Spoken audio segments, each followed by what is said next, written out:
जी अस्सलाम वालेकुम, welcome to my YouTube channel.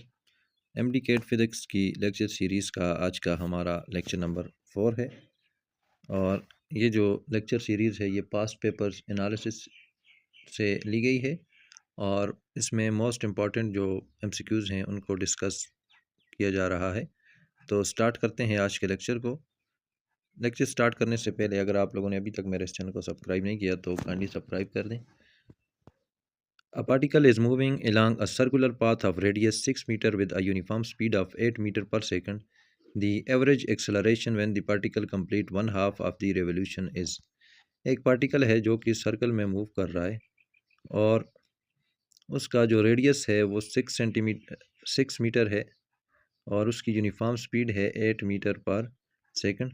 Average acceleration पहले जो कंप्लीट हाफ है उसमें क्या होगी, तो इसके लिए हम लोग इसकी एक्सप्लेनेशन देख लेते हैं। Change in velocity is equal to del V is equal to, हमें 8 मीटर पर सेकंड दिया हुआ है। तो चूंकि यूनिफॉर्म स्पीड का केस है और सर्कुलर पाथ है तो 8 minus minus 8 is equal to 16 meter पर सेकंड आ जाएगा। 8 प्लस 8 जो कि 16 बन जाएगा। अब टाइम टेकन कितना लगा है टाइम, तो del T is equal to pi R by V, ये फार्मूला है। तो पाई मल्टीप्लाई बाई 6/8 आ जाएगा और ये बन जाएगा 3 पाई बाय 4। तो टाइम लगा है 3 पाई बाय 4। एवरेज एक्सेलरेशन क्या होगी, तो एवरेज एक्सेलरेशन का हमें पता है change in velocity by time acceleration होता है। तो del del del V upon del T आ जाएगा। तो जब भी हम डेल वी की जगह पे 16 और डेल टी की जगह पे 3 पाई बाय 4 पुट करेंगे तो 16 इंटू 3 पाई बाय 4 है जो कि 4/3 पाई बन जाएगा। थर्ड स्टेप से फर्स्ट स्टेप पे चले जाएगा तो ये 64/3 पाई करेक्ट ऑप्शन इसका आ जाएगा। तो इसका करेक्ट ऑप्शन है 64/3 पाई। नेक्स्ट है, if an object is moving with constant velocity of 20 metre पर second toward north then its acceleration will be. जब भी कांस्टेंट वेलोसिटी का जिक्र होगा तो एक्सेलरेशन हमेशा क्या होगी, 0। नेक्स्ट है, the retardation is defined as, retardation कहते हैं डिक्रीज इन वेलोसिटी पर यूनिट टाइम। जब भी वेलोसिटी में कमी आए पर यूनिट टाइम के लिहाज से तो उसे हम लोग कहते हैं रिटार्डेशन। नेक्स्ट है, a body moves from rest with a constant acceleration of 5 metre पर second square. Its instantaneous speed in metre पर second at the end of 10 second is. तो एक बॉडी है जो मूव कर रही है रेस्ट से और उसकी कांस्टेंट एक्सेलरेशन है 5 मीटर पर सेकंड स्क्वायर। तो इसकी इंस्टेंटेनियस स्पीड क्या होगी 10 सेकंड के अख्ताम पे, तो 50 मीटर पर सेकंड होगा। इसका फार्मूला है V is equal to U plus A T. जो यू है वो 0 है तो प्लस ए 5 है और टी 10 है। 5 मल्टीप्लाई 10 क्या आता है 50 मीटर पर सेकंड। नेक्स्ट है, if a body start from rest and travels 120 centimeter in the 6 second then what is the acceleration. तो एक बॉडी है वो रेस्ट से स्टार्ट करती है और 120 सेंटीमीटर जो है वो छठे सेकंड में मुकम्मल कर दी है तो उसकी एक्सेलरेशन क्या होगी 0.218 मीटर पर सेकंड स्क्वायर। इसके लिए फार्मूला है S N is equal to U plus A by 2 into 2n-1। तो 1.2 एस एन हमें दिया हुआ है। 1.2 इज इक्वल टू जो इनिशियली जो बॉडी है वो रेस्ट में है तो u यहाँ पे 0 हो जाएगा a बाई 2। 2 इंटू एन हमें पता है n 6 है तो 6-1 या a is equal to 1.2 multiply by 2 अपान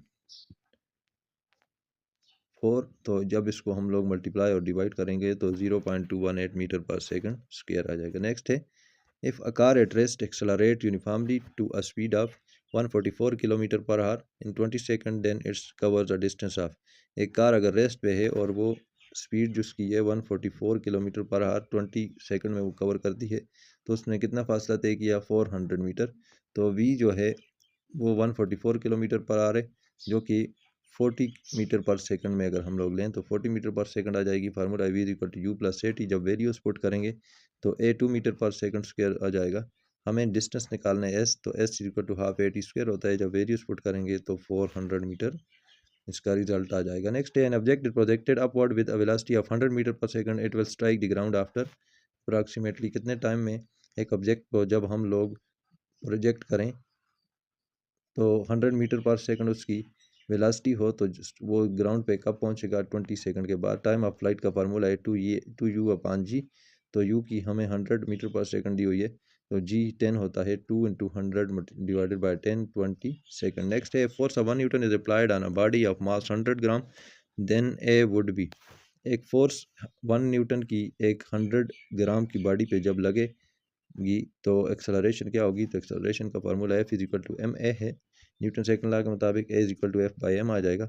जब वेरियस पुट करेंगे तो 10 मीटर पर सेकंड इसका ऑप्शन आ जाएगा। नेक्स्ट है when force of 4 Newton act on a mass of 2 kilogram for a time of 2 second what is the time rate of change of momentum. तो force दी हुई है 4 Newton की, मास है 2 किलोग्राम और टाइम जो है 2 सेकंड है। तो rate of change of momentum के फार्मूले से हम लोग इसको फाइंड आउट करेंगे। F is equal to del P upon del T से। P जो है mv के बराबर लेंगे, T अपने जब वेरियस पुट करेंगे तो 4 किलोग्राम मीटर पर सेकंड स्क्वायर आ जाएगा। नेक्स्ट है the average force necessary to stop a hammer with 25 Newton second momentum in 0.05 second expressed in Newton is।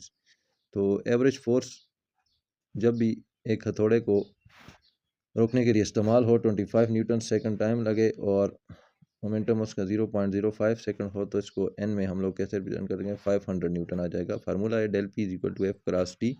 तो एफ मालूम करना है, डेल पी अपॉन टी आ जाएगा 25 बाई 0.05 ये आ जाएगा 500 न्यूटन। नेक्स्ट है projectile can have the same range R for two angles of projection if T1 and T2 are the times of flight in the two cases then product of time of flight is proportional to.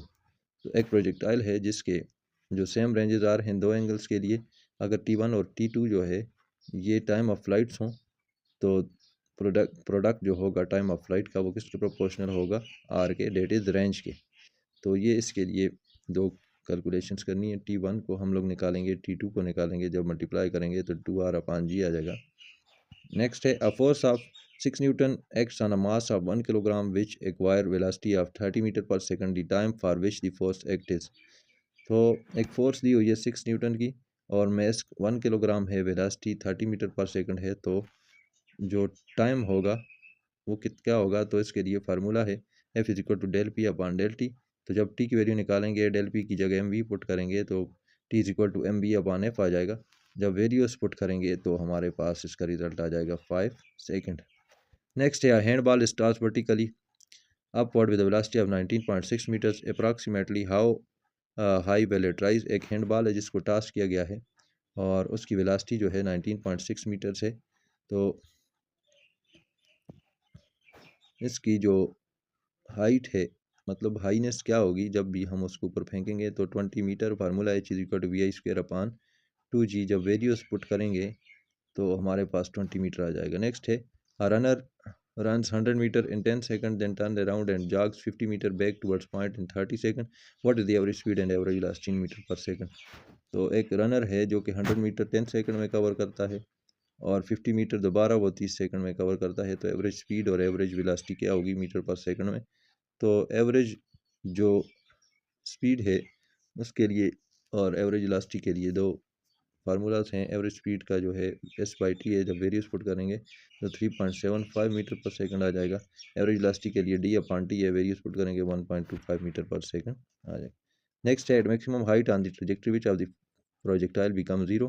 Maximum height पे कौन सी projectile zero होती है? तो projectile में जो vertical velocity है वो maximum height पे जीरो होती है। नेक्स्ट है time taken by projectile to reach maximum height is. जो टाइम लगता है प्रोजेक्टाइल को मैक्सिमम हाइट पहुंचने में V I sine theta upon G. Next है two projectiles are projected at an angle of 20 degree and 70 degree with same velocity which one have longer range. तो दो projectiles हैं जिनको प्रोजेक्ट किया गया है 20 डिग्री और 70 डिग्री के एंगल से, तो किसकी रेंज जो है वो ज़्यादा होगी? तो रेंज जो है ये डिपेंड नहीं करती एंगल ऑफ प्रोजेक्शन पे, तो दोनों की रेंज जो है वो सेम होगी। ये था हमारा आज का लेक्चर। इस तरह की मज़ीद वीडियोज़ के लिए जुड़े रहिए मेरे चैनल के साथ। Thank you for watching.